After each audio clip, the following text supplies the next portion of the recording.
Welcome, ladies and gentlemen, to the Shadowed City podcast. I am your host, Larry. I'm going to be having an interview. Hoping that it works. Okay. You don't need to be quiet. It's all good.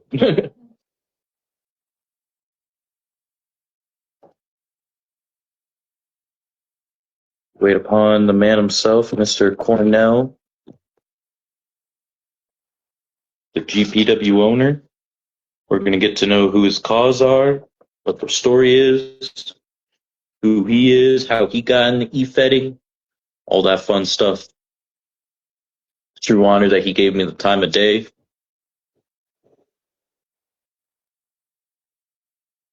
I'm telling you, this lamp hates me.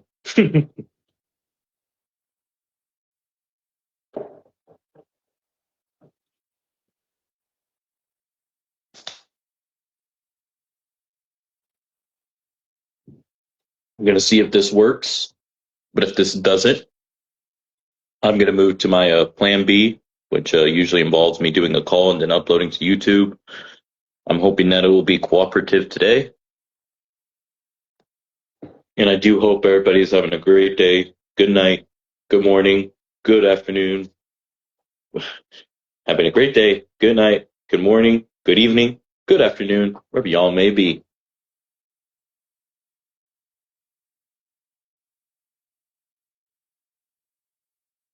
Oh, Mr. Dominic Strange, I believe is Mad King, right?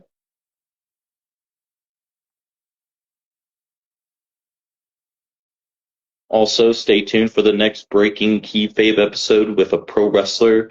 I have talks with said man, and we're hoping to get something solved out soon. So stay tuned for that, everybody. Stay tuned. Yo, uh, I'm inviting you to the pod right now, Cornell. If you receive something, let me know, and then it should be able to. There we are. Hello. Yo, what's up? What's up? I wasn't sure what to put who I was interviewing, so I just put the GPW owner because I usually would like to interview you about all your cause. You could talk in character, out of character, whichever you prefer. I just want to get to know who you are, and I'm sure the people do as well. All right, well, they call me Gang Mac. That's my in-game owner persona, the owner of GPW. We're currently over about 6 current brands. That'll be HOH, WWM, uh, SCW. We also just partnered with NCPW, that's Jack Graves. Um, Then we have the Bigs, which is Big Lou, and then the Freak Show, which is Colton Whittington. So yeah, we've been growing exponentially in the last few months, trying to spread out and bring the love of E-Feds back. So, with this expansion of this, do you feel like eFeds have lost that kind of like fun feeling when you say that you're trying to make it fun again? You there has been a big loss of that love for the fun of the E-Fed world because um, it we treat it more like competition more than the spirit of the love for wrestling, and that is a major problem in the E-Fed world. Okay. And do you think with all these brands, do you think that you guys are trying to bring something new, different, something never before seen? Well, GPW prides itself on trying to be innovators in within the limitations, of course, of the game, but we do what we do uh better than anybody else that does what we do. um we pride ourselves on the realism of wrestling, and so as much as we possibly can, we try to emulate that in the way we run our E-Fed. And I believe you were also associated with a brand I don't think you mentioned, NWA. NWA, yes sir. Oh, Shane gonna be mad. Well, Shane just came back, so I keep forgetting to mention Shane. But yeah, Shane he was one of the OGs that came in and joined with us, and we built up NWA a little bit. He took a break last year, and slowly trying to come back. He is actually gonna drop a Great American Bash on July 4th, where we're doing that new undisputed World Heavyweight Championship between Alpha and Ranger Zero. Yeah, gonna be a banger event, no doubt. Oh yeah. Now, so we could get more into GPW, what brought you to wanting to start GPW? Were you just a character at first before you became an EFED owner, or did you start as EFED owner getting into more of the EFEDs? Yeah, I started off with a character. My original character was Jackson Hughes. In a little place, the previous WWM brand, and the guy there, taught me the ropes and everything like that. I didn't really understand. Of course, I never knew EFES was a thing, which was mostly, what people say. I didn't know this was a thing, and it just happened that it was found out that there was some under the table fabrications in that Fed, and then we ended up splitting off, and then showing, creating GPW based on that lack of integrity, and when he shut WWM down, we was like, well, that was our home. That's where we started this. Let's bring it back. So you basically took over WWM, and is basically what you're saying, though. Yeah. And it's called When Wrestling Matters, right? Yeah, World Wrestling Matters. Yeah. So do you want to talk about what you meant by underhanded stuff that was going on, if you'd like to elaborate on that?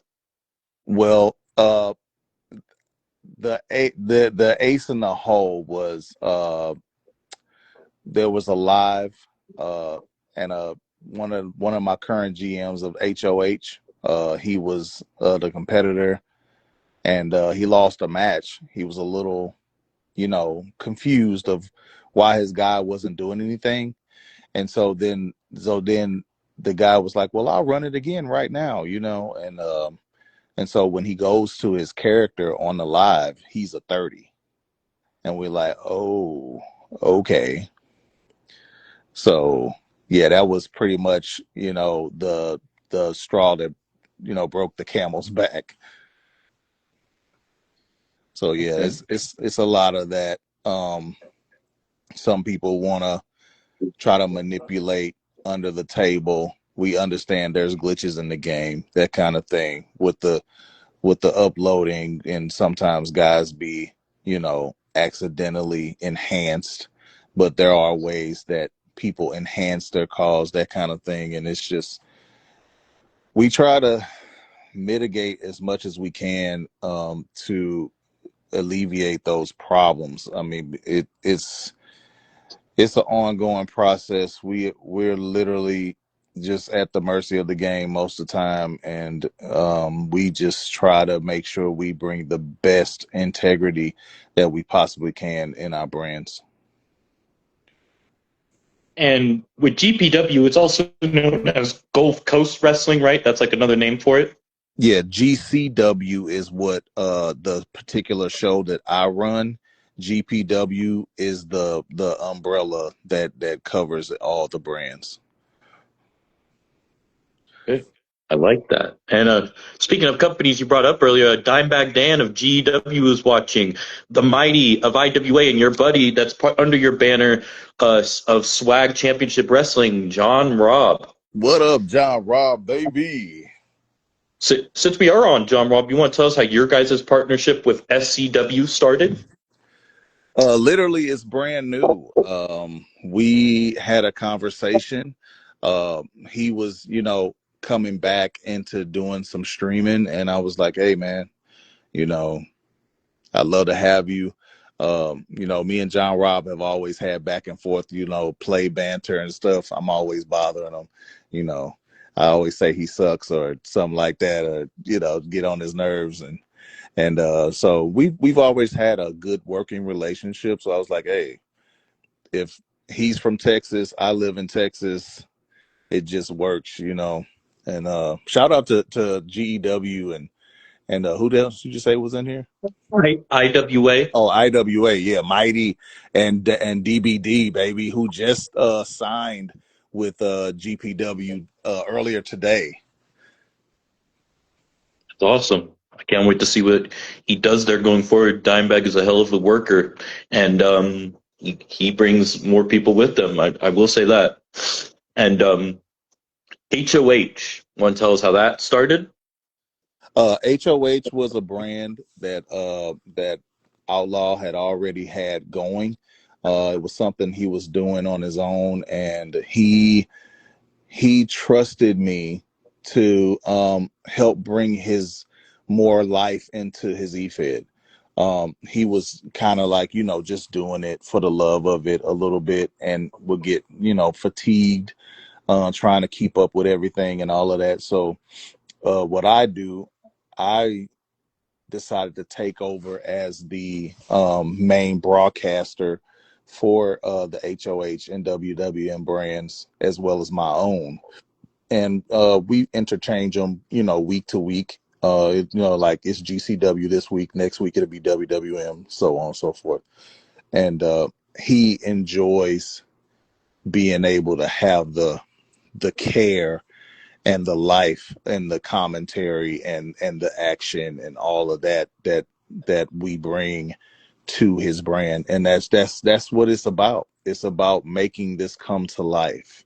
It's about being able to dive off away from all these things that are going on in the actual world that we don't want to deal with, or life things that are just, you know, tearing us up at the seams. And then we have this little small space called the EFED, you know, and we get on here and we laugh, we joke, and of course real life sometimes bleeds through, and we have to try to, you know, keep it professional, that kind of thing, to try to just keep EFED and real life separate. But some people can't handle that, and I understand it.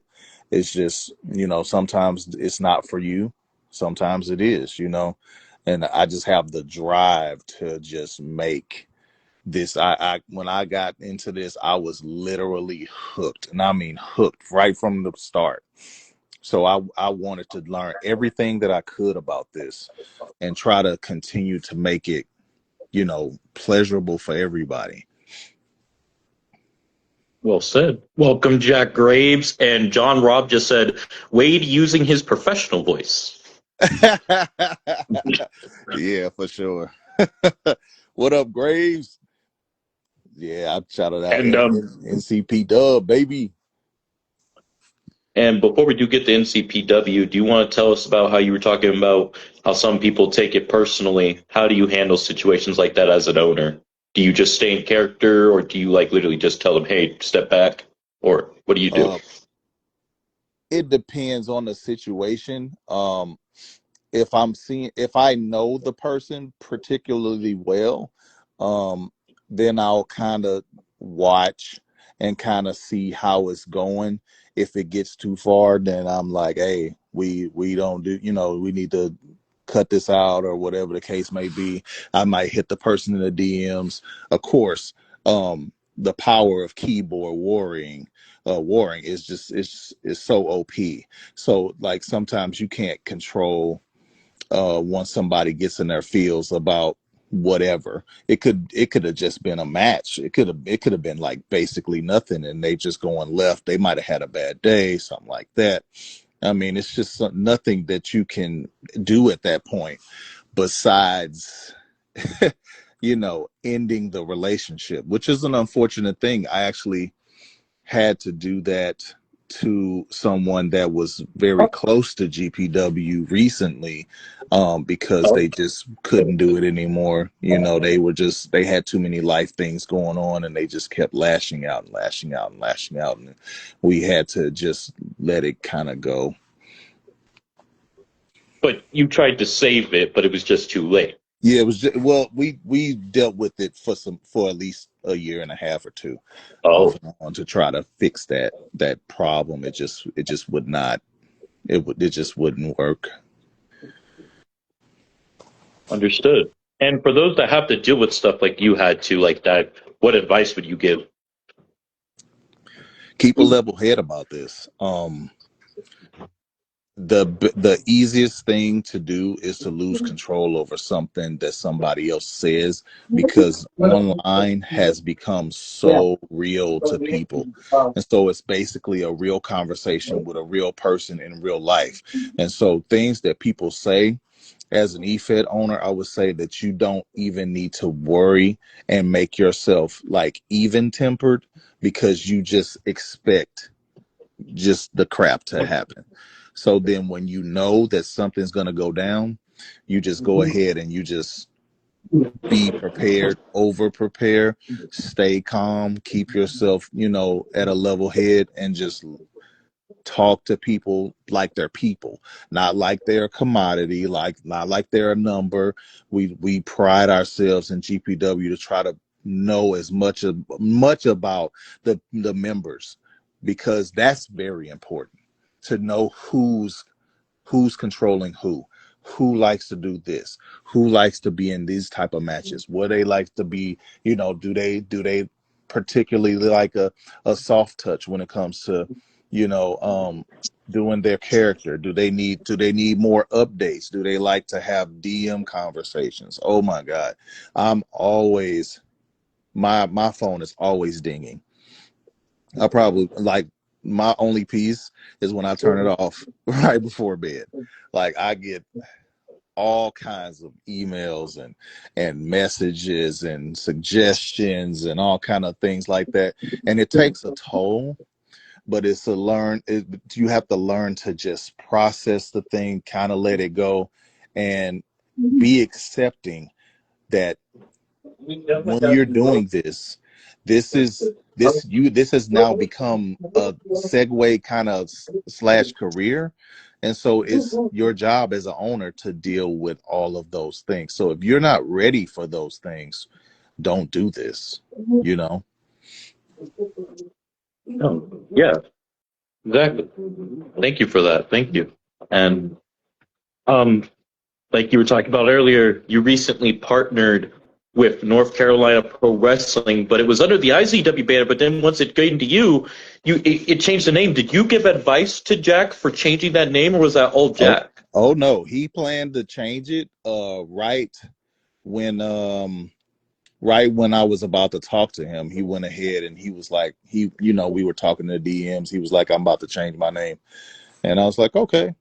And so he told me the name. I said, huh, NCPW sounds like that fits the GPW vision. And so I went ahead and said, okay, cool. I'm going to just go ahead and talk to Graves, because I was like, I was up and down about asking him, because I didn't know, because he's had previous relationships that didn't really go his way. So when I seen the NCPW come out, I said, okay, well, I will ask Graves and see, what kind of, answer I'd get. I didn't know. But he was happy to join. I was excited about that. Like, Graves is one of the names that you want to have to be affiliated with. He's super cool guy, and everybody likes Graves. He doesn't make a lot of, flack or waves or anything like that. One of the nicest guys I met in this thing. And he brings, like, when you're trying to get with like-minded people like that, it just makes things so much smoother. Oh, most definitely. And speaking of more people are joining in, and John Robb responds to what you said. He takes him forever to respond sometimes. Laugh out loud. No, he's the straight up lie. It's no way.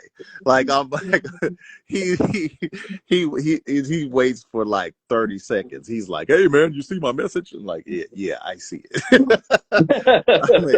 I may, have been doing some. I drive trucks, so sometimes I'm like backing the truck up or some mess like that, and he sends a message and then I gotta wait. So yeah, it'd be like that sometimes. Your favorite person from NWA, Mr. Buster, aka Shane, just said, "Shut up, you." What up, Shane? What's up, big boy? Yeah, that's my brother from another mother, from a redneck mother, by the way. uh, John Robb just said, "Not everybody liked Graves." Laugh out loud. See, he just being a hater. Yeah, that's And underdog hero of ASW, Hitman, has joined us, and TXT's Damian Briggs has joined us what's as well. popping. What's popping? There's a Now, relationship I would like to repair. Uh, with who? both of those guys, we had an unfortunate, situation that had happened. I was still learning um how to really run those settings I was running and making decisions. I had all the pressure. And then Briggs had a big match. And it really like something was going on with the game. I don't even know, but it messed up a relationship for no reason. It kind of messed up. It was a quick count. I just nothing I could do. And then we kind of, petered out. But the ASW brand, the TXT brand, I'm actually loving the way that TXT is running. Smoke always been smoke. He always been bringing heat. Yeah, those are two good guys in the game for sure. Well, they're watching right now, so I would imagine maybe they would be ready willing to repair this as well. So right here, they are both Who's under the global umbrella with Dimebag Dan that they have. So I mean, like okay? Dimebag Dan's in your company, so I mean, like maybe all of you guys could have a chat. We'll see. Yeah, I would hope that that would be a thing. Um, I do want to work with those guys in the future. That is definitely something that I'm looking for down the line. Trying to get the reins in on everything that we're doing. We got a good flow going. A nice collab would be nice. We got that. Of course, we got that one championship belt that's out there in the atmosphere. We're trying to build that up to be the belt in eFeds, and we're gonna push it. Well said. And John Robb just said this eFed world is awesome. Hey, especially when you're talking about GPW, baby, that's for sure. When I first It's, came to your guys' place, it reminded me of like how you guys had it was like the territories, like how you had yeah, so many brands. Yeah. yeah. That's what I'm trying to actually do. Literally, and the one belt is that big goal. That's basically the goal that we're trying to do. Everybody has their style. Everybody has their way of how they do things, and we are trying to get that one belt um, under as many eyes as we possibly can, to build the integrity and the prestige of that belt. Yeah. Okay. I like that. And you were talking about how you were partners and are currently partners with Big Lou's like thing that he started, and it's called Bigs. Yeah, I came Okay. to Big Lou. Um, Me and him had a conversation. I was like, "Hey, what do you think about having a show for the big guys?" Um, and I had already made the bigs. I had already made the concept and everything like that. I had everything laid out because the big men have become a thing for some reason in GPW this year. And I said, why don't we just make something out of this?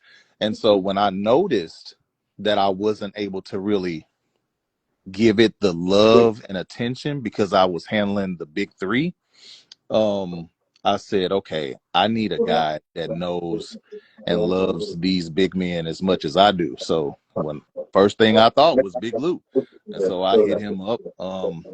Shout out to Big Lou. He's out handling a funeral, I believe. RIP to his granddaughter. Um, Oh, big RIP. Um, Prayers and love are with him. yeah, and he, but he was happy to take over the bigs, because he needed the space to kind of, release and lose, get rid of the reality of what was going on in his life. So it's just starting out, so we got a lot of kinks to push out. Me and him will have more conversations, once this situation with him kind of dissipates a little bit and we get some space from it. But the bigs is going to be something serious. Heck yeah. And NWA with Shane, how did that, like, did you help him grow NWA, like, or did he come to you about having a show under your banner? Shane always wanted to stream. He didn't really have the opportunity to stream. But I came to him and I said, "What do you think about this?" And he was like, "You know what? I've always wanted to stream. I didn't know how I was going to do it, blah blah blah." He don't really make championships, so he didn't really have the knowledge to make the titles. I said, "Don't worry about that. I'll make the arena, I'll make the titles. Let's do this." And Shane has been one of my day ones. Once we worked with KCW in the previous my first year, and Shane came in. He came in, and I mean, he dominated. I mean, he's 33-time world champ in GPW. He's been the standard, and he has been there, through thick and thin with us, and has really become a part of the GPW culture. And I'm glad that he took that year off to kind of relax. I was like, a lot of stress was on me in 24. I'm trying to get everything right, and I was like, hey, just take a break for 25. Don't worry about 25. Just enjoy this. Just compete. Just compete. And so he's like, yeah, I'm a just compete. And so now, with everything moving so much smoother, the focus is back, the drive is there, the vision is there, and everyone is just like, yeah, I'm ready, I want to do this, I want to do this. So as I, as the leader, continue to show the vision and bring life and keep color into the vision, it has just changed the trajectory of GPW. And we're just trying to just continue to ride that wave of try to build up the popularity, bring back the love and the fun of this, because it's everything to the growth of the brand. And especially because we don't really have what we want when we talking about real life wrestling right now.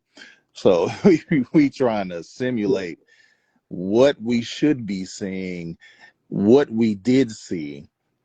And I'm Attitude Era and Golden Era and uh was it Ruthless Aggression Era based. Yes, yes, So that's yes. what I want to be.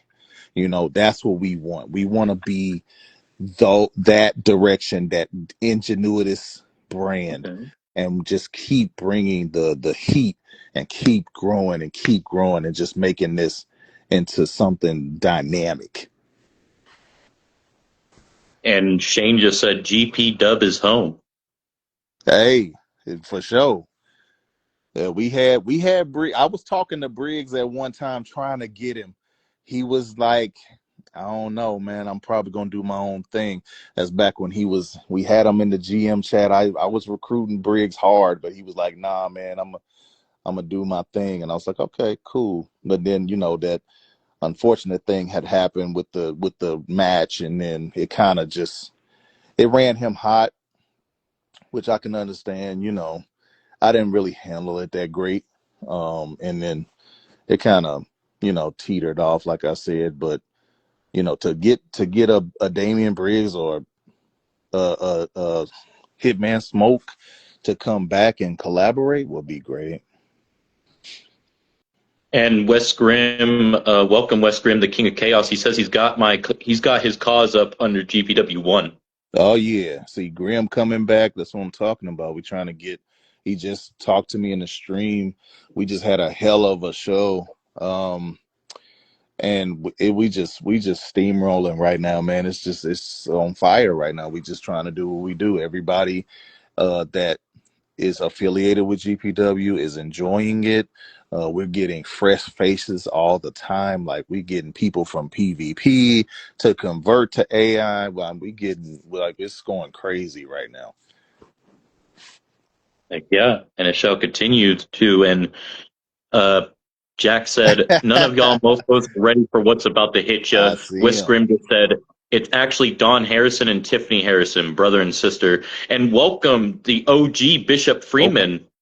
Okay, yeah, I've not had Don Harrison in GPW. It did have Wes and Cavia and stuff and all those guys. But yeah, Don Harrison, I've seen him in APW. Oh man, he's gonna tap out some folks. He will definitely do some work. And also a man that you brought up earlier, Mr. Colton Whittington, is here. And do you want to talk about your relationship with the Freak Show, which recently started to come about? Uh, Colt, he's been there. Man, how long has Colt been there? I don't think it was at the beginning. Maybe I don't know He's like how I an found Colt. original, at least from what I gathered. At least when I first started there, I saw him there, and so I figured him and Buster were two of like your big mains. Colt has been like sitting there, and I mean, just being so silent but like so cool at the same time. He takes his shots at people and stuff in the stream, and I'll be laughing at him. Like Colt is so cool, and he's more like on the dark side of the E-Fed stuff. Like he got, the demon, the monster. He Yeah. loves to have those dark guys. And I had the freak show already made. And so I was like, hey, you wanna maybe try to do this? I didn't pressure them or say, hey, you got to do this time, this time, this time. I just said, whenever you want to stream, bro, just there it is. So I think that was the big difference in what we're doing, because I wanted everybody on a strict time schedule at first because I was trying to make it like a well-oiled machine. And that's not, how everybody else's life works. Because I'm like a time clock, because I'm already, it's already ingrained in my lifestyle as a truck driver. So I had to understand that everybody ain't like that. So I was like, hey, whenever you want to, no pressure. I ain't worried about it. I got these 3 shows here that will always be Friday and Saturday. You don't have to do nothing if you don't want to, and you can do it whenever you want. And then that's how it happened. I'm waiting on the freak show to officially debut. So whenever it does, it'll be on. Oh, yes. And speaking of the companies as a whole, do you guys what I've noticed do your own pay-per-views, but then it looks like you guys will also have joint pay-per-views. Am I correct? Yes. Um, we will sometimes do I'll do a GCW branded or HOH branded or WWM branded, but we'll do like, the SummerSlam type or the Survivor Series type or the WrestleMania type, which we did do Grand Slam, which we will change the name. I believe it's the King's something Kingdom. I don't forgot what it is. we said it Is it like, like a playoff like Wrestle Kingdom or something? yeah, it's like a play on it, but it's not Wrestle Kingdom. It's something Yeah. else. I forgot the name. But Okay. we'll Okay. we'll run back into it once it comes around. We'll get that name to come back to me because Hell it's yeah. so far off. So yeah, but the special events that we got, that's all Shane. They're a collab. They're like, like almost like a Saturday night main event. Anybody can show up. You don't know. You don't know who's gonna be there, what matches are gonna be there, but that's where we're gonna have that big unification match to help Shane get some pop. That's why I gave it to him. I trust Shane. I know Shane. I love Shane like a brother. So I know he's gonna do right by GPW and put that belt in the right space, and hopefully hopefully Alpha will go down to a zero. But because Jack Graves is waiting, he just got the Triple Crown for the second time today, so I'm pretty sure he's eyeing that undisputed championship.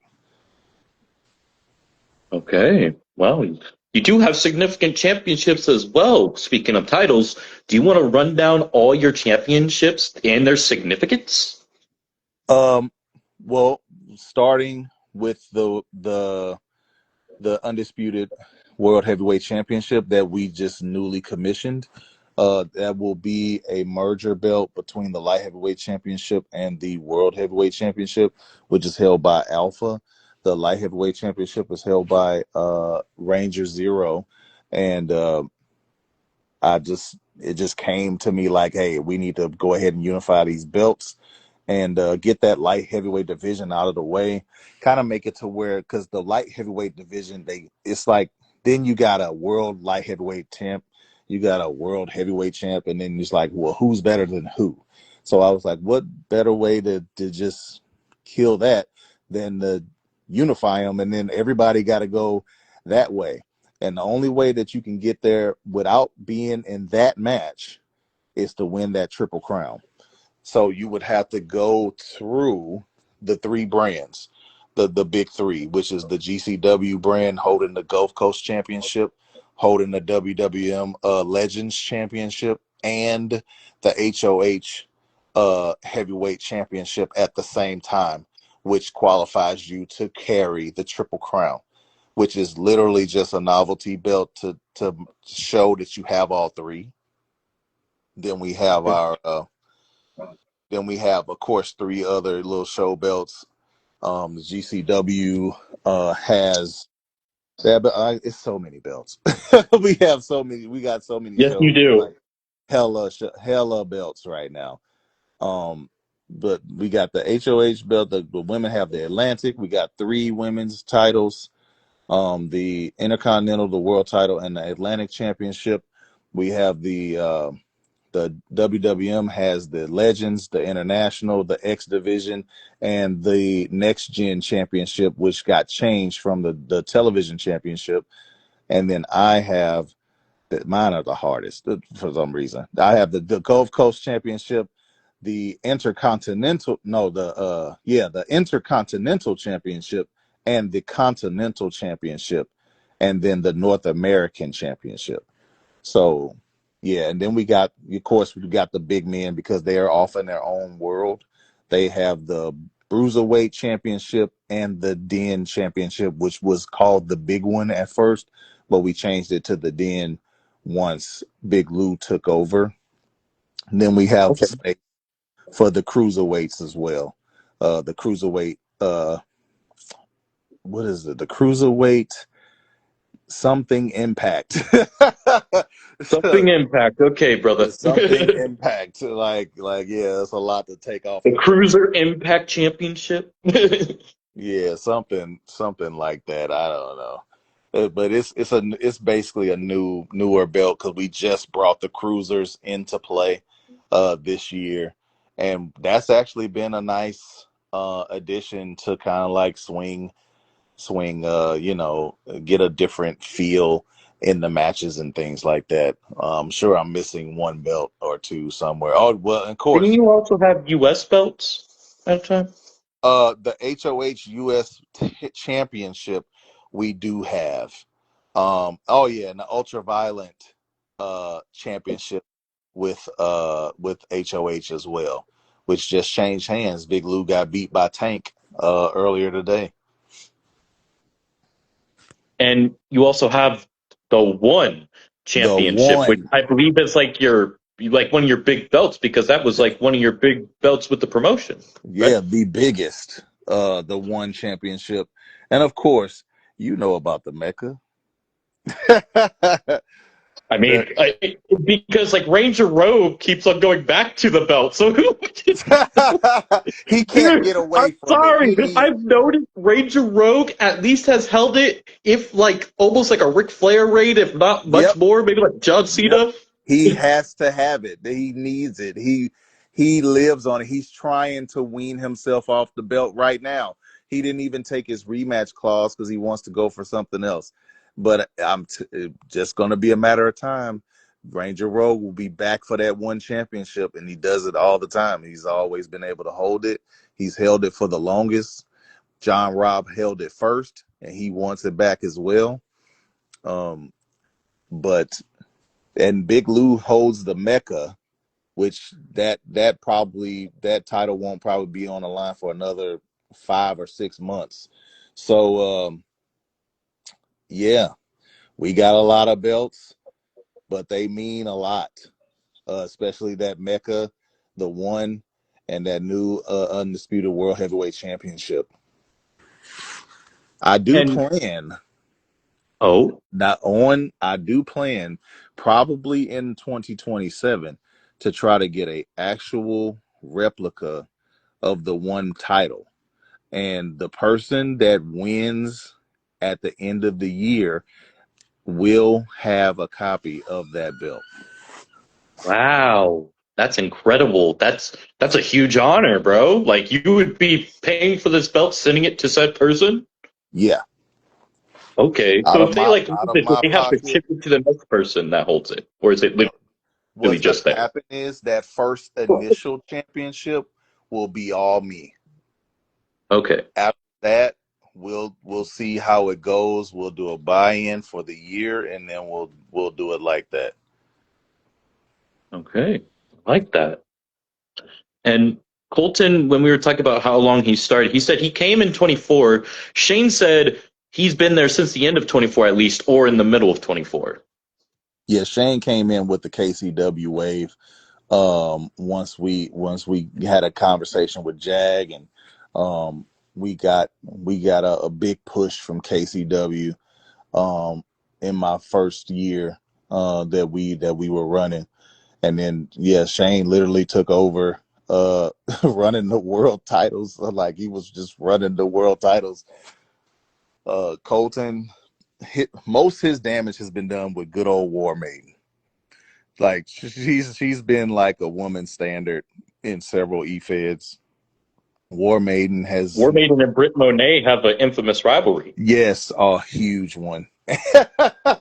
They and it's really usually her or Callie Bass that she's rivaling with, and her probably Callie Bass the most has been the number one rival of War Maiden. Yes. Although Callie Bass has taken kind of a back seat to Britt Monet in this year, especially because Britt has been the most dominant one. So, the wife pushes her a lot more.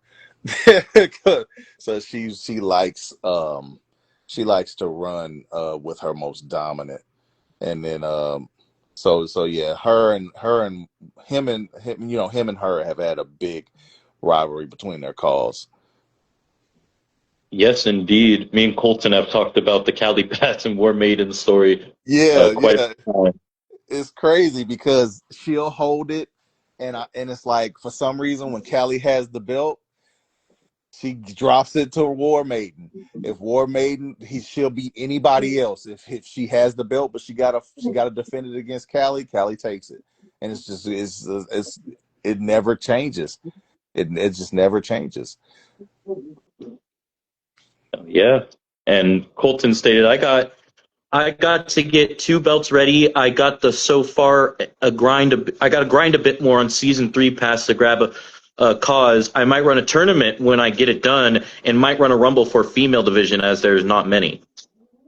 Okay, yeah, there's not many in the freak show because um most of the people are the guys, which we do have a partnership with a little, that's steadily growing with the WWM women's brand, women's wrestling movement that is gonna bring life into the women's division. Ranger Rogue is supposed to also start a women's show, which would be a split between women and the cruiserweights. So that would also bring a little more action, with for to the eyes of the women.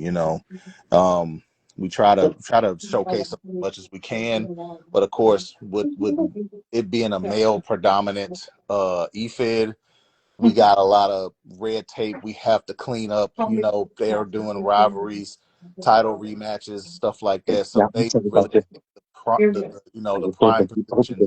We try to get those ladies in there as much as we can, but that's why we're trying to build the relationship with the WWM brand, the women's wrestling movement brand, and then also trying to build our own ladies brand. Yes, sir. And it shall continue to grow. And John Robb said, plug the remix of the belts you did for me. He said he still got gold, and damn right I was the first, responding to you, him being the one champion. Yeah, we did a remix, rebranding of the SCW titles. John Robb came to me. He's like, "Hey, man, I want to see what you do to him."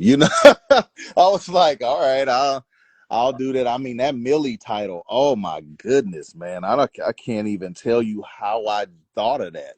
It was just on the fly, and I mean, the Millie belt is just perfect. And then of Chef course we Kiss. have yeah, it's a masterpiece, man. It's got the Statue of Liberty. It's all gold, and it's like gold money. It's like it's wild. It's crazy. It's straight golden and green, and it's money. Money based and all of that. Got the $1 million logo on it. All that stuff. It's awesome. Then we got that 100% that bitch title that he likes to run. We decided between me and him that it would be like a women's version of the one. We haven't really decided how we were gonna market it just yet. But Dirty Diana holds it, so there's also that. So yeah. But the 100% that bitch championship is kind of shaped. It's shaped like the one, only it's a straight silver with the gold filigree all over it. Like it's a beautiful title. Yeah.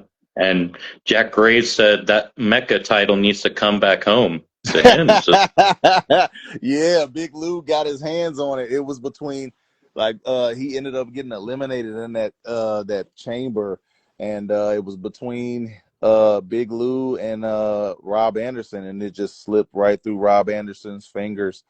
He almost had Big Lou, but Big Lou was able to get him out of there, and now he's holding that Mecca championship. and the Mighty said, I know a guy who makes title belts like that you were talking about with replicas. I'm sending out titles out. So I think he's suggesting if you want a belt to be made, he can help you. Okay, that's what's up. I'll Uh, definitely get with you, Mighty, about that, and see if we can. Uh, I send out a couple of emails for some quotes, trying to see what we can do. But I'm looking forward to displaying that belt really soon, if I can. You know, time and finances willing, of course. So yeah, we're definitely gonna get that going. That's why I said, yeah, push it to 27 to kind of get that kind of going. Um, but that one championship is probably gonna be so beautiful in actual life. It's gonna be hard for me to send that out. It's gonna be hard to let that go for the first time. So, but it's gonna have to go because we uh we stand by our word as in GPW. We try to say we're gonna do something. We aim to deliver, and that's what we try to do. And hopefully, I might even be able to get one for the Mecca belt. That one would be different. mhm. That one is the beautiful, beautiful belt. Um, so yeah, but we're gonna push the one, and we're trying to bring all EFEDs together by bringing the one championship and having people come in and challenge for that one championship, and they can showcase it wherever they go, and try to show that the EFED community is, while it's still relatively small, that we are willing to work together and collaborate with each other and have fun together and it's not about trying to be um trying to take from each other. We want to try to give, give the love of this wrestling thing that we have, that we share, this one little thing, like we share commonly in all things. And just, if we can just get that aspect in the forefront of everyone's mind, that we all love wrestling at its core.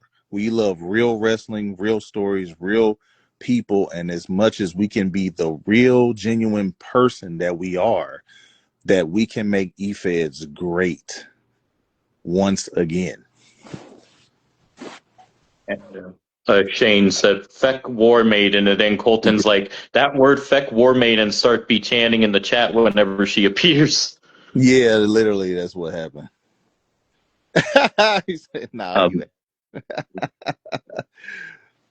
You And talk about John Robb said to what Jack said, Jack don't need it. Jack said, I need all the gold. John said, the Mecca belongs to a Texan, me. And then Jack said, you don't deserve it. And John said, lies. And then Jack said, nah, you average.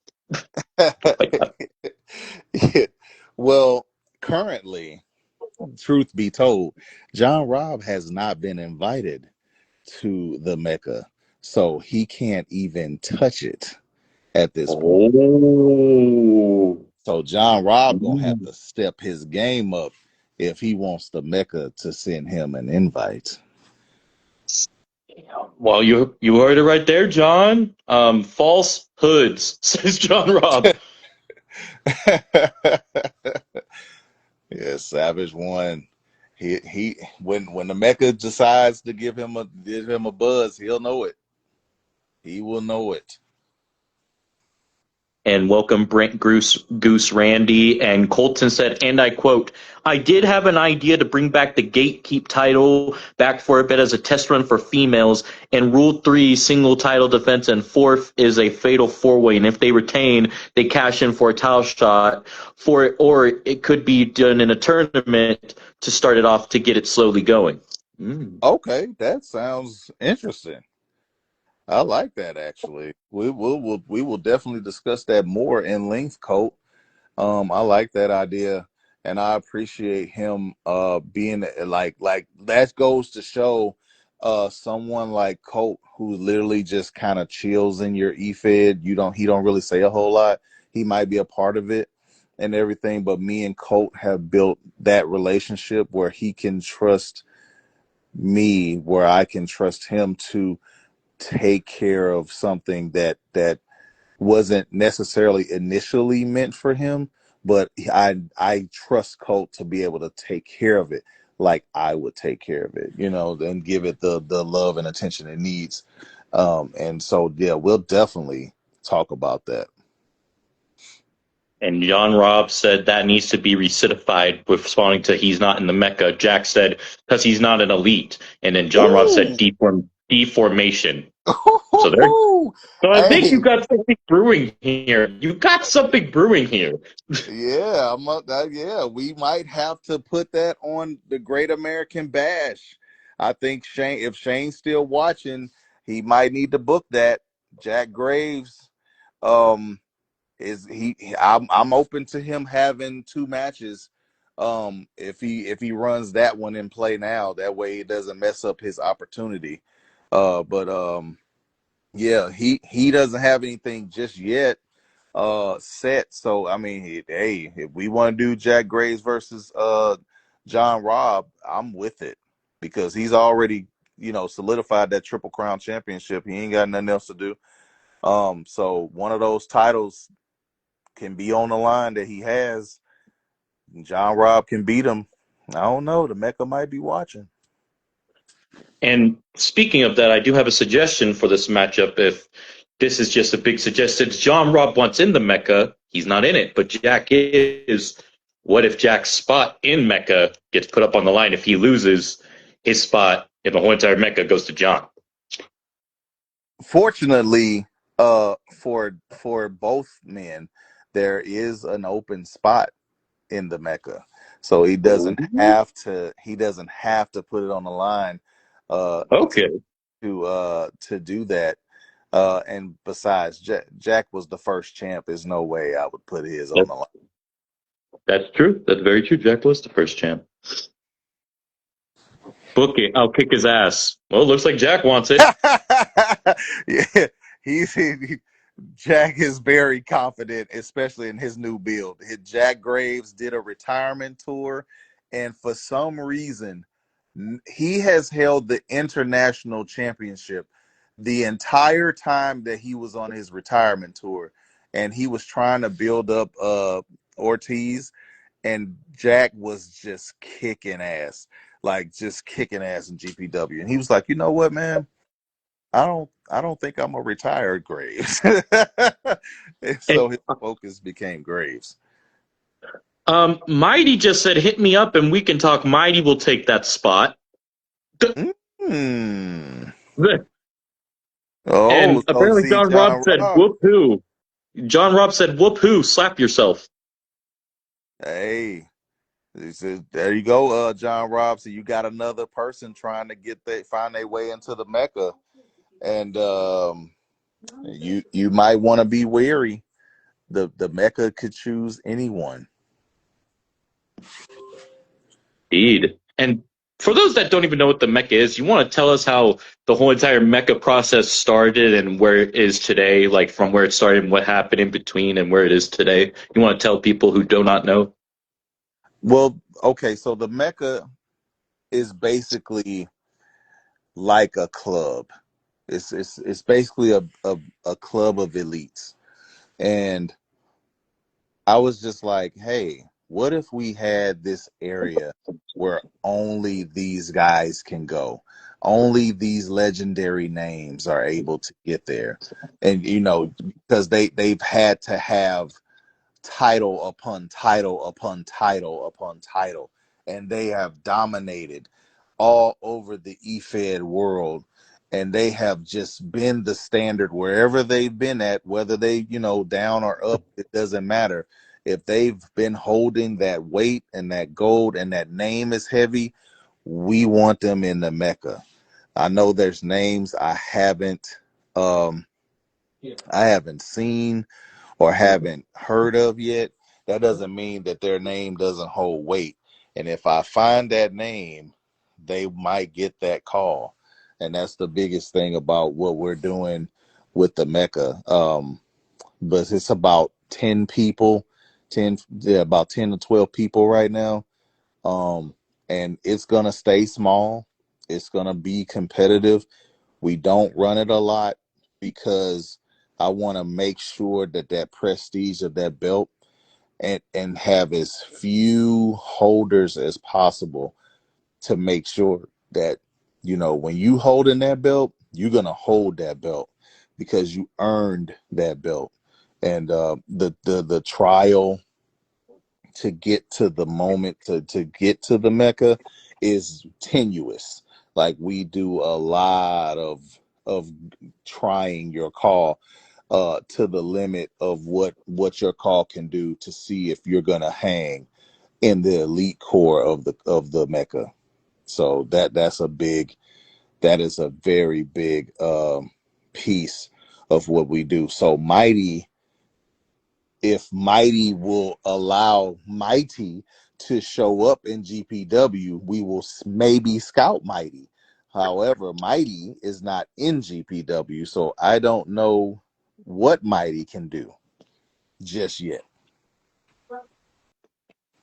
And we still got a conversation going back and forth between John Robb and Jack.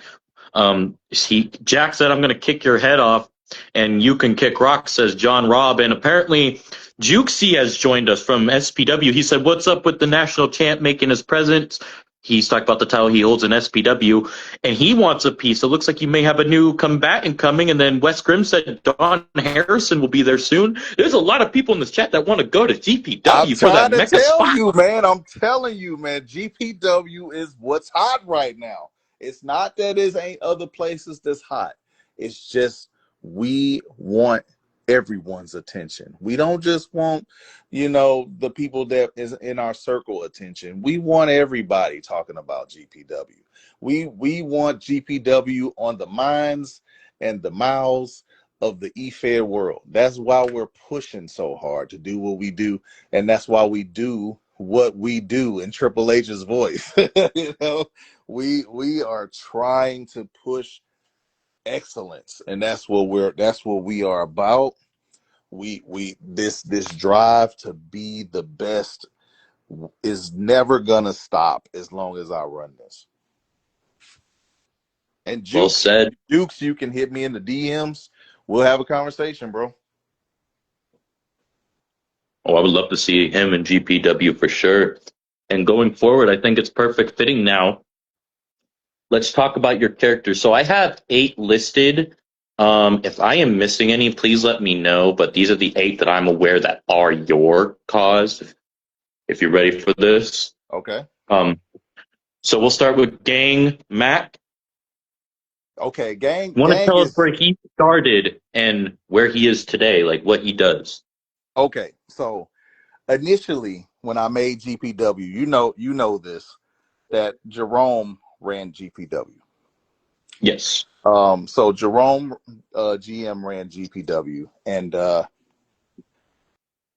was like, I was aging Jerome, and so I was like, okay, I need a fresh look, somebody who looks like they got money, not that they got money and you don't know it, not that they, and they're just, conservative with it. I wanted to kind of bring like that new money feel. And so I was like, well, what if Jerome had a little brother that was brought up on the wrong side of the tracks, and then he went to jail. He goes through all this stuff. He gets to earn his name while locked up, and then he got shafted by Jerome because Jerome was so conservative in business, and he didn't want anything to do with Mac. And then Mac would come back from jail, take GPW from him, and run it better than he did. And that is like the entire story behind how Gang Mac came to be. He came in flashy, he came in big, and he's young, he's 22, like he done lifted weights, and he done been through the trenches, and he know the hood, he knows business. Mac, Jerome never gave him a chance, and Mac just comes in, strong arms him, gets his guys going behind him, and then he just overtakes, Jerome, and now it's Mac. And Rome took a back seat. Rome he lost the GPW to Mac in a match, and hey, Jerome's still around, but he's just a competitor now. He accepted defeat. He Mac said as punishment, you gonna work for me. And so now he works for GPW. Mac runs it. Mac runs it better. Okay. Now, growing up as brothers, like you said, what was their backstory? And you said that he was in jail. Do you want to explain that and how Gang Max started running G? Like you already said that he went in a match, but how did Rome come to this possession of the company? Rome Rome Rome just he was born with a silver spoon in his mouth. This is Oh, something that was easy for him. You know what I'm saying? He already knew the mind. He had the mind for this. He had the will for this. He knew how to make it work. Um, he sat back. He saw what other people were doing. He went ahead and did his thing. It started to roll. He went with it. He made a few mistakes along the way, but ultimately it was successful. And the whole time, Max locked up watching, and that's the big thing. um Max watching, and he's pissed because Rome left him to basically to die out there. Didn't care, never wrote, never did nothing. And that's Mac. That's he's built on revenge, and the ability to do things big. and that's how he get eventually forms a group.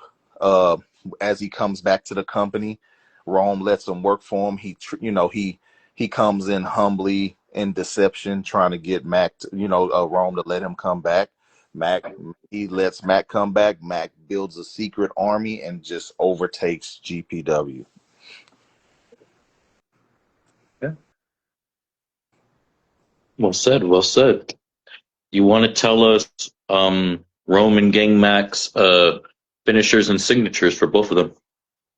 Well, currently Mac uses, for the most part, a running bicycle kick and a and that good old it's a DDT. It was like a turnaround DDT. I think it was Logan Paul's one of his first finishers that he made with the turnaround DDT, not the pulverizer, the one before that. That's the one he uses. Um, Rome's signature has always been that rolling, uh, rolling. What is it called? The rolling stunner. Yeah, the Thunder Rolling Stunner. That's always been his go to. Currently, he uses a stunner, that rolling cutter, and the recoil as his main moves. Okay. And do you want to tell us any other moves that he like has in his arsenal that he's always used, or any ones that he has names He for? he he don't really name. I don't really have a lot of names for a lot of my calls moves. Mostly Blade is the one that got the character names on his moves, because Blade is more, colorful and full of mystery than the other two. Like Blade was my initial, my when I finally dove all the way in. Blade was the guy that had all the sauce and the names and the all that. They just run their moves and they just do it. They just do their moves. There's not too much to them because they're just GMs. I don't really use them in matches, so they just kind of show up every now and then. Okay. It's understandable since we are on the subject of him. You want to tell us about Blade? What's his backstory and what brought him to e-fetting? Blade Blade is like, I'll have to give an analogy of who Blade is, and that basically would give you the backstory because his it's basically unknown. But imagine someone that wants to sit and watch the world just burn, and then at the same time they watch someone's success and allows them to literally become as successful as they can, only for him to just come snatch it. Not that he wants it. He just don't want them to have it anymore. He doesn't care what they have. He just don't want them to have it. And that's Blade in a nutshell. He comes from nothing. He's a nobody, but in his character, he is the embodiment of carnage and everything that you wish that you didn't have to deal with. And that's him.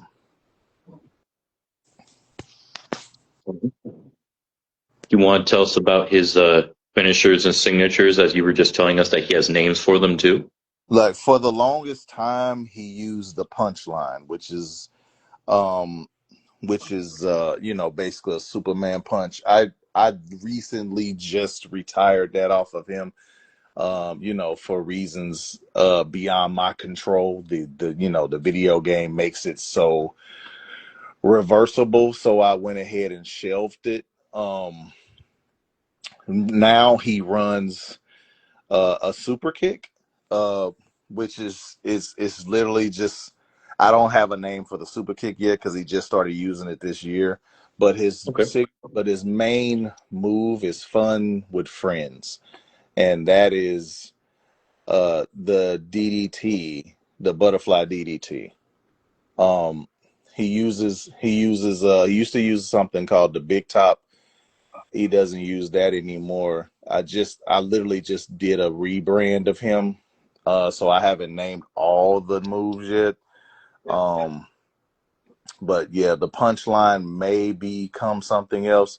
I might name it, because I did have a punch on him, but I just took it off like literally before we started this. So, um, so he's going through a rebuild as far as the move set, because he got a little lax. He got a little bored. He's been letting people win a little bit. So now it's time to come back strong. And I mean, Ranger Rogues never beat him. That's what's let's just say that. So, and he's been the one Right. champion, but Blade's fine with that. Blade's fine with him being the one champion. I mean, and the one champion ain't for Blade. He comes out when somebody really wants something, like somebody really gotta have it, like the world championship or something. He'll show up for that, or something like that. Like he's just wreaking havoc in other e-feds, not necessarily GPW. Yeah.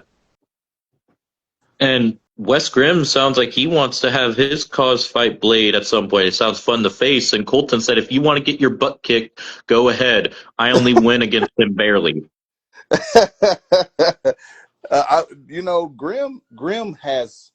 Grim has evolved as a call creator. Man, I mean, I've been watching him just win everywhere. I mean, currently he dug in deep and he's done his homework. He has been able to make magic happen with his calls. This especially this year, it's really been his year. So that would be an interesting thing to see. I think him and Ron had maybe thought about having a run in APW. Blade did when he went to human form for a while. So yeah, maybe Don Harrison and Blade might have a run in just to see what'll happen. And you said that Blade had a human side. How did that happen and what brought that about? Um, he started off in human form. He started off as a thug, a street thug. Had a partner called Jason Myers. And so they were just basically like a powerhouse team that was just like big punches, big kicks, big this, and he did a lot of tapping people out. And the big grand uppercut was his move then, which would essentially evolve into the Superman punch that became the punchline. So I always had a punch on him. Yeah, then he just got into this theatrical clown form after he met Bobo the Clown, and something about Bobo changed his life. Um, he ran into him, and then he ran into the OG, good old, good old Mike Perro, the OG Clown, Mr. Insidious.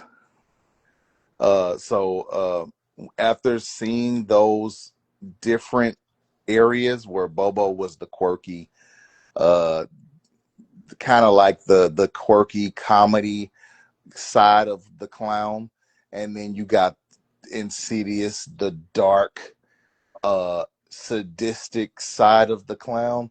Blade literally split that down the middle. He looks like he's a joke, but he's not. And he tried to make his point uh too Insidious about that, and Insidious won't accept it. Bobo did, however, and Bobo gave him control of the freak show. But him and Insidious have this big, never-ending rivalry.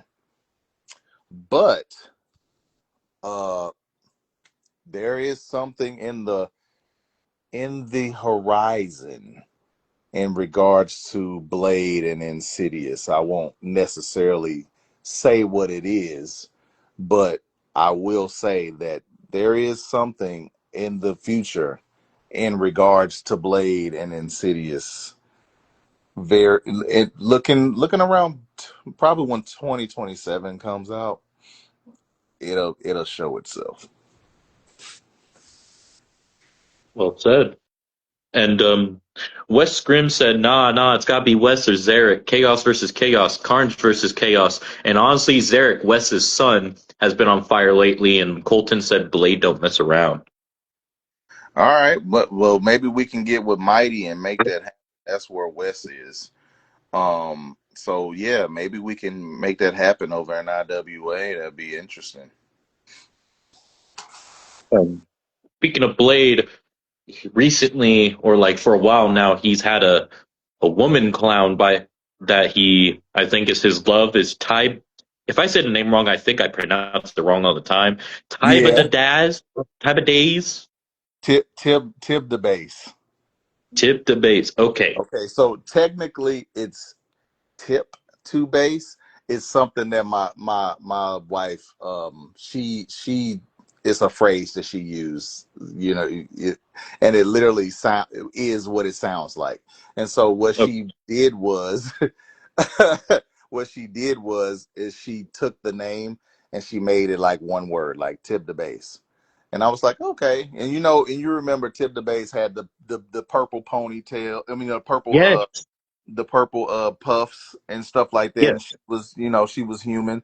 And I went to her and I said, hey, what do you what do you think about Tib becoming a clown for a little while? And she was like, okay. So she became her his little side piece, kind of like the Harley Quinn of the Joker, and went into the clown realm and got anointed with the vision of the clown look, and now she's rocking it. So And was she ever like? Did she always want to be a clown in a sense, and Blade brought her to that, or what? When you speak of this clown realm, was Blade introducing her to the clown realm? Tip Tip the Base is like she'll try anything once, and so this is that one time she's like, let me see what this is about. Not really, probably wasn't really digging the clown vibe, but when she's gonna try something, she's gonna go all in. Okay. Want to tell us about her finishers and signatures? Literally, she runs the punchline. She runs. I think she has a corner finisher too, but mostly just she ran the same finishers that Blade did, being that he trained her. He created this monster. She pretty much does everything Blade does. Okay. Now we are going to take a break from the rest of these characters for a minute here and talk about some other places you have been in, whichever call it may be. I do have former left on my list, which we shall go over, but you also have been associated with these companies. We'll start with KCW, as you brought up. Want to talk about your time there and what brought that about? I I was literally just like chilling and just watching Twitch and stuff, and then I seen this guy in there, and I was like, okay, what is this? And I think the first time I actually seen KCW was a Road to El Dorado. I think it was the first one, like either the first or the second one. Because what they on four now. So like yeah, so I think it was the second one that I saw. And that then no. What was the other one that something to op-ed? It was the Egypt one. Oh crap. Yeah, that one. I know it's what you're talking about. The name is escaping me, but when I'm looking Yeah, at it in my head, I'm thinking of El Dorado for some reason. So yeah, that's what I made me. know. But it's not that. It's Okay. something about op-ed. Something. It's like it's an actual thing that he actually researched to build. Um, I can't remember the name, but that's when I first saw him, and I said, you know what? He has the style that I like. That the good, the direction that I'm trying to find in this. Because I was still kind of raw at it, and I was like, okay, cool. I gravitated to KCW, and me and Jag eventually, developed some form of relationship, which ended up turning into like a love hate at one point. But you know, I I decided to take a break from all outer feds and just focused on GPW for like a year or two. And so then when I started to reach back out, me and Jack got back talking. And so now we kind of collab together to try to, make this eFed stuff work again. Make it fun to be a part of this stuff. Make it meaningful, even though it's technically it's not, but it's meaningful to us because not only do we invest our time, our energy, and our money into this, it's like you want something out of it because you're spending so much of your life in it. You give a lot to this, and it's really almost like a job. You don't necessarily get a lot of people don't get paid for it. And it's something that I feel is kind of necessary to be able to RP. Like that has been a wave. Like, you see it in GTA. Oh my God, like they RP so much.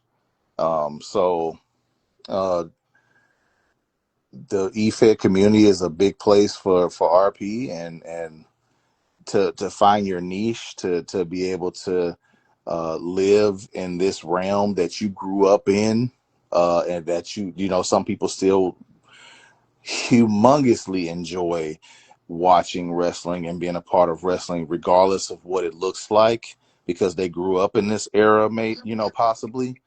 Some people just push through and hoping for the things to get better, and they're just remembering and having the nostalgia of the old days, and just waiting for those days to come back. And then some guys are just, they don't watch anymore. I'm one of those people that don't necessarily watch anymore. I still keep tabs on it just to see where they're at. But I still sit in the realm of the nostalgia. So I feel like Jag does do that, and so that's what gravitated me towards KCW to work with that relationship. Speaking of Jag, he's right here right now. He said, "Shut up, Cornell." All right. That boy, he is so funny. But yeah, he does what he does particularly well. KCW did a lot for GPW. I think people get the wrong idea about him sometimes, but he's real. He's as real as they come. I he is so so real. And then he went through that whole dark time, losing his mom, and this and took a step away. And during that step away, GPW found his legs, and what we really wanted to do, and then that made us valuable. Um, and so once we got our stride and what we really excelled in, Jack came back around and was like, "Hey, what's up? We need to fix this relationship."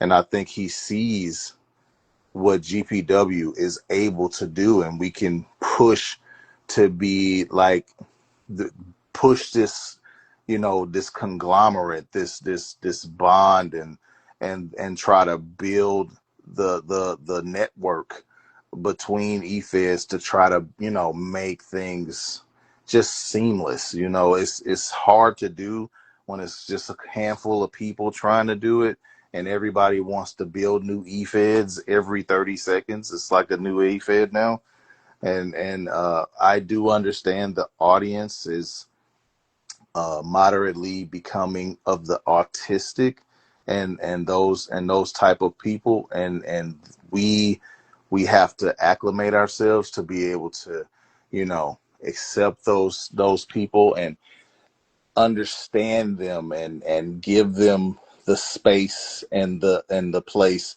to be able to, have that imagination area and all that good stuff, to be able to, have fun too. Whether, your sexual preference, all that stuff, all that don't matter. None of that matters. We're wrestling fans. This is what we do. This is supposed to be a unifying uh thing. Wrestling brought America together for a long time with the Hulk Hogan's and the Stone Cold Steve Austins and the Rocks and the John Cena's and the Roman Reigns. It's brought America, people together to celebrate this these icons. And that's what we're trying to build in the EFED community, is to build these iconic names, the Rob Andersons, the Buster Andersons, the Eddie Walkers. We trying to make this stuff great and keep it fun. Make it great, keep it fun, and just keep pushing. Yeah, I like that. And I believe we've also done work with DPW. I've done work with EPW. Nothing against those guys. I just never really got into the swing of how EPW runs on, and the way that it does what it does. So me and EPW, while it's a decent fed, Ghost is cool. Um, yeah, he's cool. He's one of the overseas guys, and our timelines just did not work out. Um, and it just was a lot to try to keep up with what was going on with EPW. So we tried it. It didn't really work out for Blade in the way that I would like, but it's a decent fed to go to, if you have, because I don't really know how they run now. I've been seeing him streaming a lot more often. I know he had some life stuff going on at one point. So EPW has been a standard for a while, but we don't have any bad, animosity or anything towards those guys. They do good work. So big ups to them for continuing to be who they are.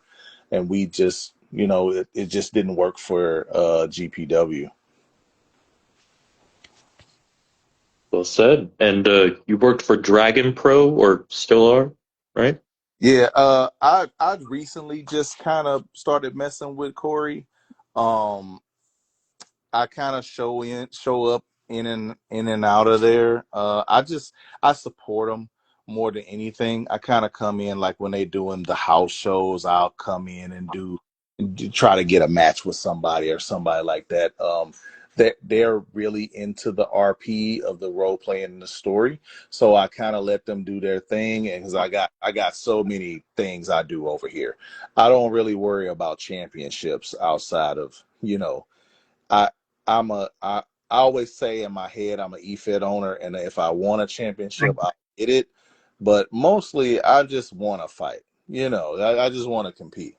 And so, with DPW, I come in, I support them. I love what Corey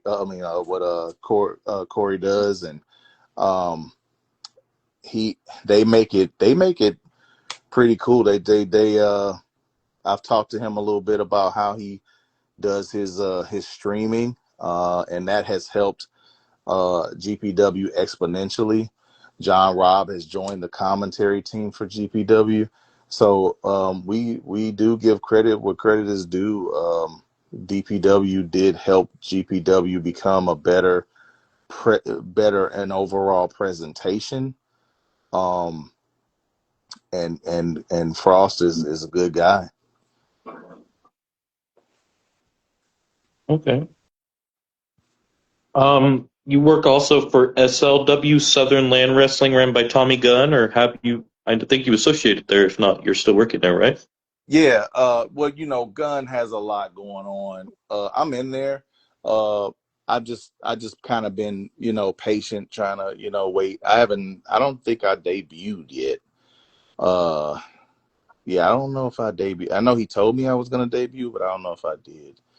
Um, but yeah, I hang out with Gunn. Me and Gunn have had a rivalry between Gunn and Blade at one point, and then Gunn kind of, he was a part of GPW and then left and came back and left, and now he's back again. And so SLW, uh, I go in and chime in on him, but he streams so early. Oh God.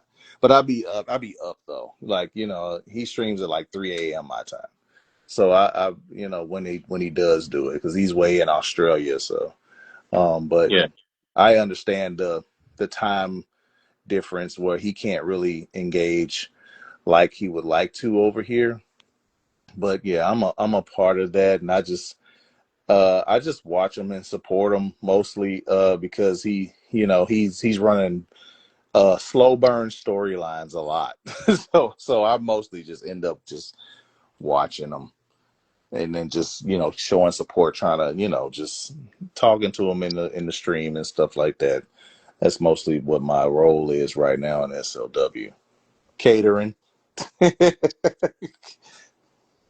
Welcome, my little sister Emma's here. My friend Jamie's here. I hope you both are well. And Jag agreed with what you said. He said facts. And Westgrim said Jag is a future EFED GOAT. KCW is one of my first EFEDs I joined.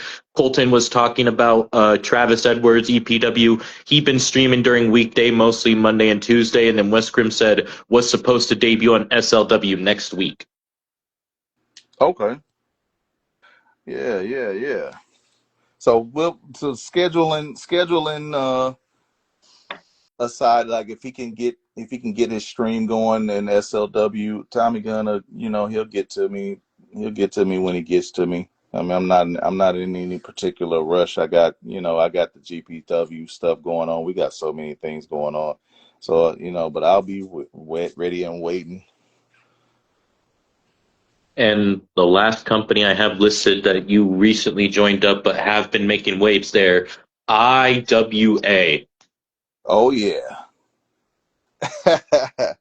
IWA. Yeah, I got a couple of calls. I actually did a representation call to just help bring a rebrand to to Con for Chris Smith. So I got him over there. And then I have Blade, of course, and then Ricky Baz. I mean Ricky I don't know how I say his name. Ricky Bays. Yeah. He's supposed to be Tibbs' brother. So yeah, he has a Samoan background. He's like a little half brother, Samoan.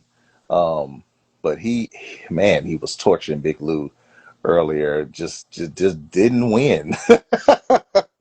I don't know what happened. He just would not let that ref get that 10 count. He was just wanting to make a point. I enjoyed it though. That's awesome. And you did have a fantastic time over there and still are having a fantastic time over there. And out of all the companies I did list, did I forget to list you in a company that you are in currently or have associated with? uh, that I'm having a current relationship with other than the GPW brands? No, I don't Okay. believe so. Off the Okay. top of my head. Okay. So I basically have listed like all of them that you have been in or Yeah, have associated with. yeah, yeah. Not Now, haven't really been in a lot, but we've been hanging. okay. Well said. Now, Ricky Baz, the little brother of Ty. Do you want to tell us about him and what his back? You said he has a Samoan background. You want to tell us how he grew up and what brought him into the wrestling? Basically, he grew up watching The Rock.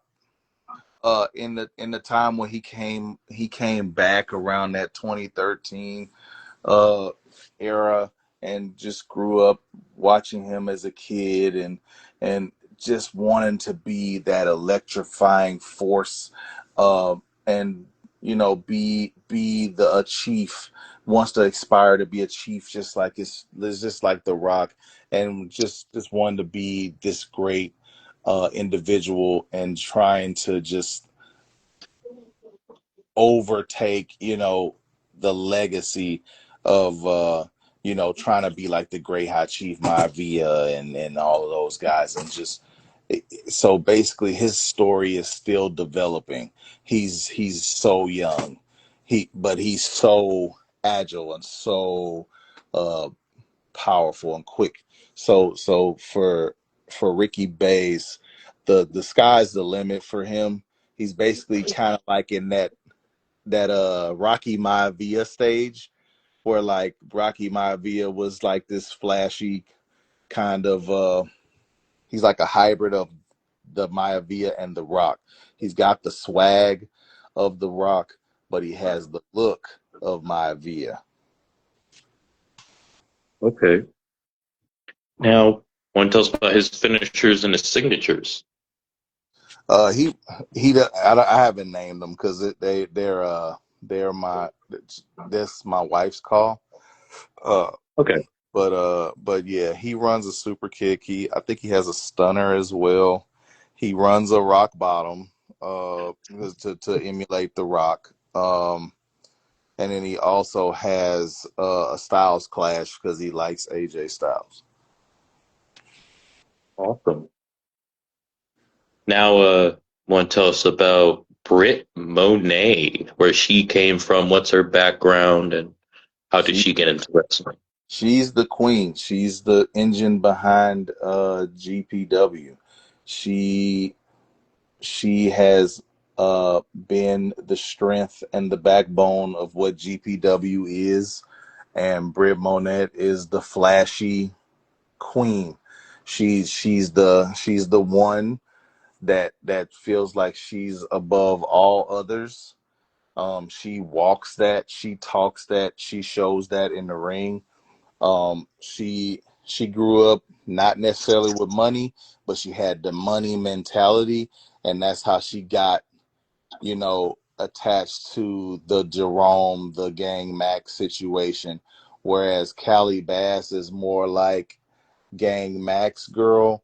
Rome and Rome and Britt Monet, their relationship formed, uh, but it didn't work out. And then she met Blade in the human realm of that, of his life, and they became a thing.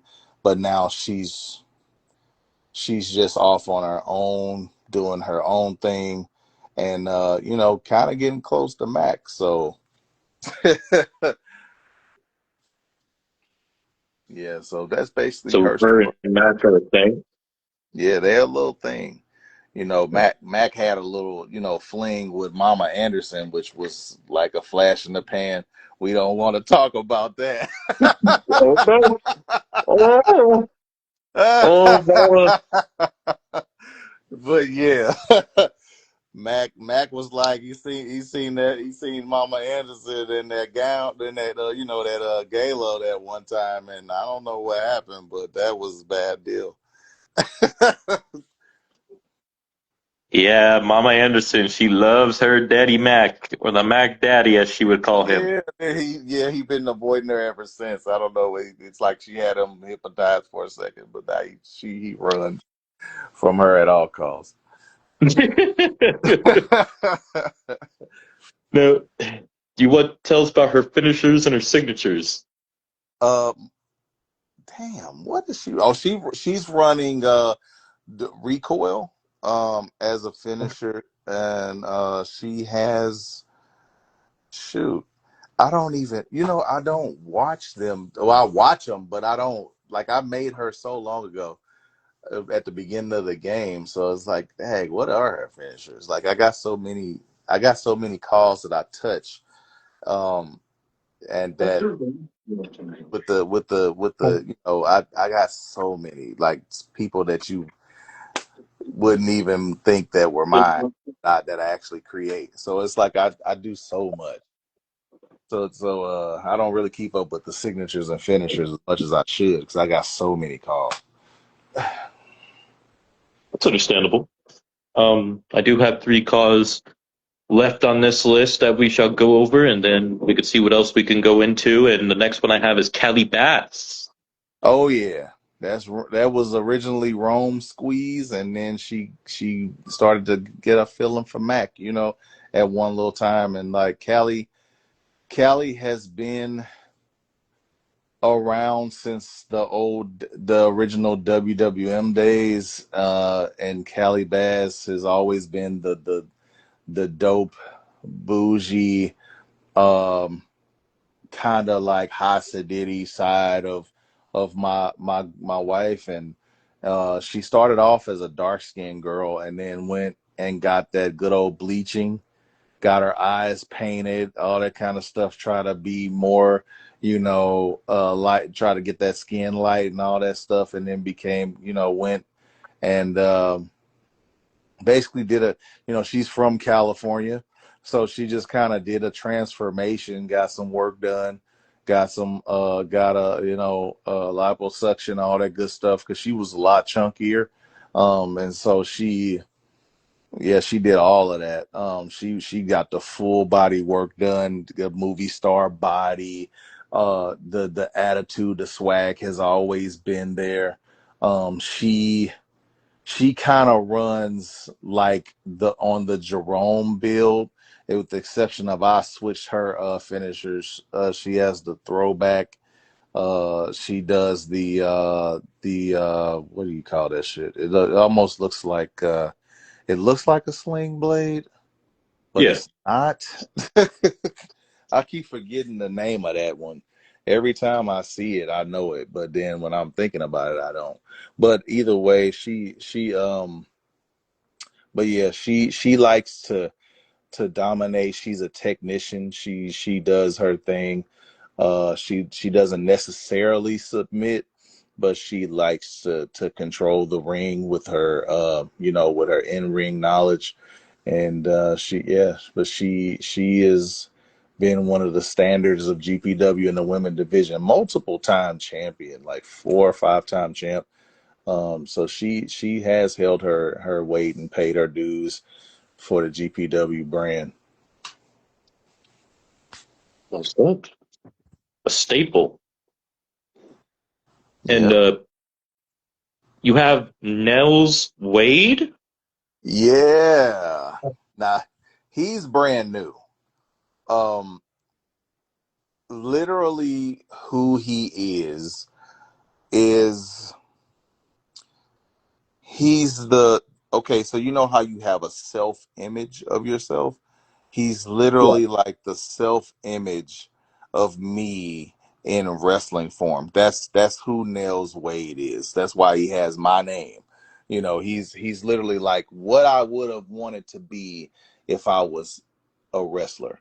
I always wanted to be one, for like all my life. It's just I ended up having a knee injury back in high school that like derailed all my sport aspirations. So what Nails is he's literally me as a wrestler. So like he's moving the way that I would move as a wrestler. He has the Stone Cold Stunner because he loves Stone Cold. He has the recoil because it's a nice little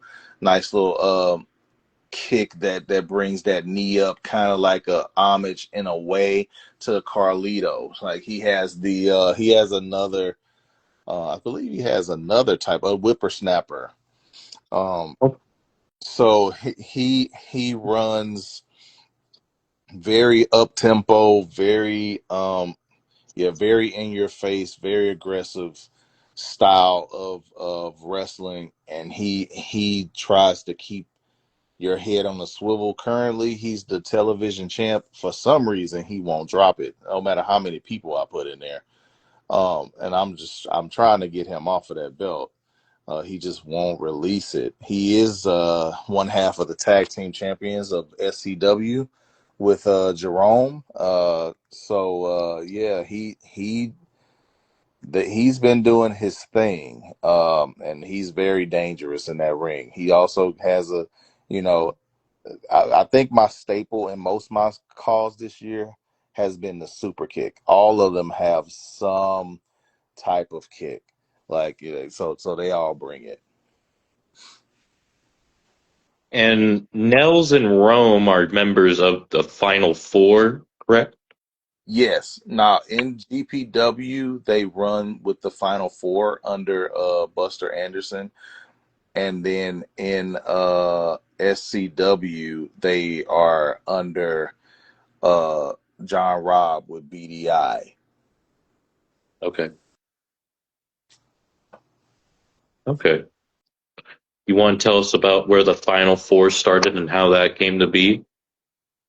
Me and Shane had a conversation, uh, and I've watched Shane be a part of a lot of factions, and different personas. And I came to Shane and I was like, hey, um, what if you were a leader? What if you ran something? It's like, what do you think about that? And he was like, I never thought about that. I never thought that I would be a leader. And I said, yeah, I want to push you to be a leader, but I would put it in the area where I know you would excel. So I was like, let's bring back the Four Horsemen, and he was all in. Like he was like, yeah. And I was like, you be the Ric Flair. I'll, I'll make you a team. You bring Cash Gordy in there, who was already Magnum TA. He's basically who that is. And I was like, I'll put two guys together, and I'll bring them, and I'll let y'all run the final, four horseman deal, and that looks good on Shane as a leader, actually. And he goes and he plays that Ric Flair persona sometimes in his promos, and it works. It's awesome. Can't wait to see what the Final Four does going forward. And I just realized I believe you have another call that I added to the list before we get to the last one. I have Muerte El Guapo, MEG. Oh yeah, Meg, baby. Yeah, he's part of BLS. He is a cholo. What a way to describe that. Yeah, that's literally, he is a straight gang member. Like he's based on Conan's persona in Oh, WCW. That's okay, basically, dog. yeah, K Dog. Literally, he's K Dog in like a modern style of wrestling. Like he's big, he's heavy, he's dominating. He's, of course, he's been locked up several times. He's all in the gangs, and he's just, he ride or die for whoever rides or dies with him. Like, he's brand new, so his story is still growing. But basically, he's just a street thug that and gang member that decided to jump into wrestling. Okay. And Rob Anderson said that he's in the Final Four as well, and he said BLS for life. And welcome Hess Dewey of 3Dub. Oh yeah, you say what? What was the last thing? Uh, Hess Dewey of 3Dub. It's an E-Fed. Oh, okay. Yeah, I've yeah. been a part of that place. Oh, oh, Um, you were. Not 3Dub, I don't believe. Um, Oh, I think I know who runs that, but yeah, no, I never joined 3Dub. okay, okay. No worries at all. And the last character I have listed is King Khan, who you said was basically an honor for Chris Schmidt, who was known for playing Khan. Yeah, yeah. So that's actually his call that I made. Oh, Uh, but I like him so much that I like using him, because he's got this king. Like I made him. I was like, what if Khan was kingly? You know what I'm saying? What if he was like he had this backstory? He already had a jungle look. What if he was actually like a king that he just came over, kind of like? And so the Oba Femi kind of gave me the part of the idea, and then I merged Oba with Khan original form, and then here we are, King Khan. love that. I love King Khan, and I love Chris Schmidt. He's a good guy, good man. Yeah, And great. uh, Yeah, and what? Sorry, sorry. yeah. So yeah, great guy.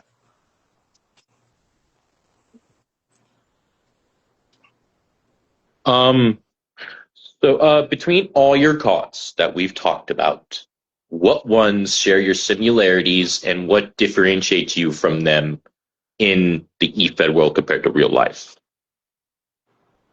Probably Big C. You didn't mention him. I for, Uh, I forgot about Big C. My bad. Big C. Okay. Big C is probably the one. Big C, actually, I built him based on my actual life story. Big C um, is the one that I would say is the most me. Because Nails Wade, I didn't build based on my backstory. I just built him like, what if, what are the what if stories? That's Nails. But Big C is me, like from St. Louis, from the streets, from that harder type of life, but not really, because I grew up very well off with my grandparents and stuff like that. But life wasn't easy for me. Like, I wasn't the favorite. I wasn't well liked. I was always the taller, bigger, chunkier kid. So in St. Louis, that makes you a target because you're towering over everybody. Everybody want to try you. So that's where the Big C persona came from. Underestimated, overlooked, um, and just deciding to that enough is enough, and you're gonna pay attention to me, whether I make you or you choose to. That's who Big C is. Wow, that's awesome. Did I forget any other cause that I did not mention that were yours? Uh, it's several, but then most of them aren't really notable in that way. Like I have Big Oos, but he will be getting decommissioned next year because mostly I made him, and then he wasn't what I made MEG, and he just took over that persona. Like that's what made me and Jag get back talking was Big Oos. He wanted him a part of BLS. But then what ended up happening is he saw Meg and forgot all about Big Oos. Now, Big Oos is technically an honorary member, but he does not worry about Big Oos at all. It's like, but he is the more dangerous one of the two. But he likes Meg because Meg has that aura. So I'm going to change. I already changed Big Oos to Yoko Sokoa. I just didn't get rid of the call yet. I'll wait to 27. Okay. Okay.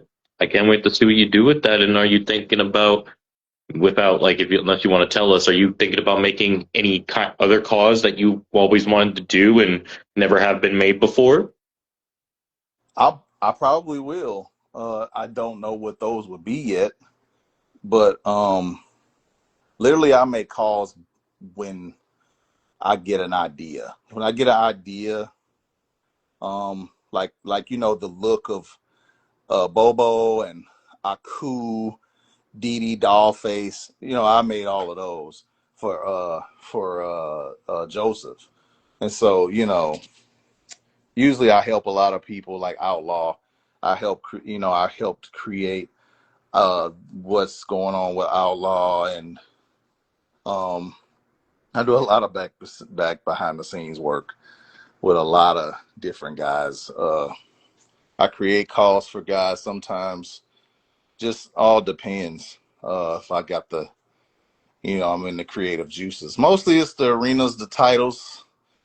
Um, our presentation in GPW. That's mostly what I focus on. The calls, they just come when they come. Yeah. Okay. That's awesome, man. And thank you for even giving me the time of day to do this with you. And um, before I do ask you my final question, do you want to tell us about upcoming stuff for GPW that you'd like to plug in, or anything that you would like to plug for everybody to hear and stay tuned Uh, for?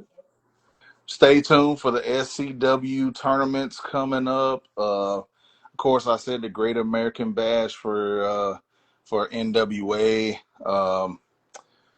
Pay attention for KCW's El Dorado. Pay attention to what NCPW's got going on. Pay attention to everybody. We especially the ones that's doing the work, ones that's out here trying to just bring the fun back. Like pay it. Chef Madhouse 420. Pay attention to those guys. Everybody's the TXT, ASW, all those guys. They do great work. They do excellent work.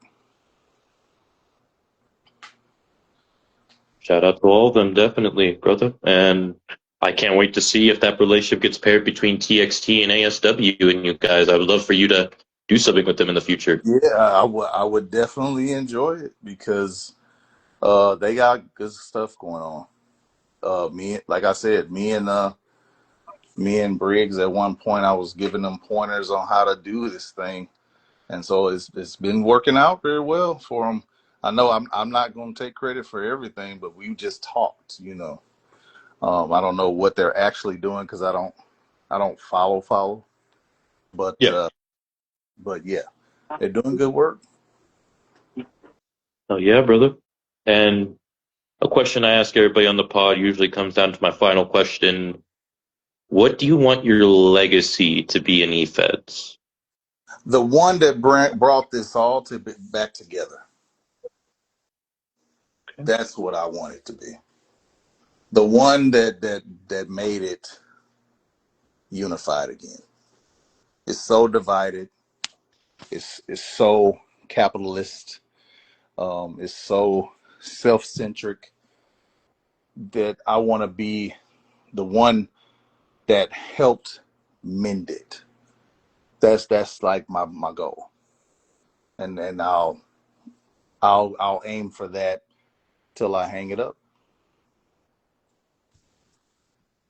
Well said. Um, any final thoughts before we get off here that you would like to say, or anything you feel like you need to get off your chest? No, I pretty much laid it out. I appreciate you having me. Like I got to get Eddie Walker back in the swing of things. He dropped that Intercontinental belt, and I'm sure he's hungry again. So so we need to get Eddie Walker back going. But yeah, I appreciate you having me, man. The wife is already finished dinner, so yeah, brother got some You steak waiting. He about to throw down.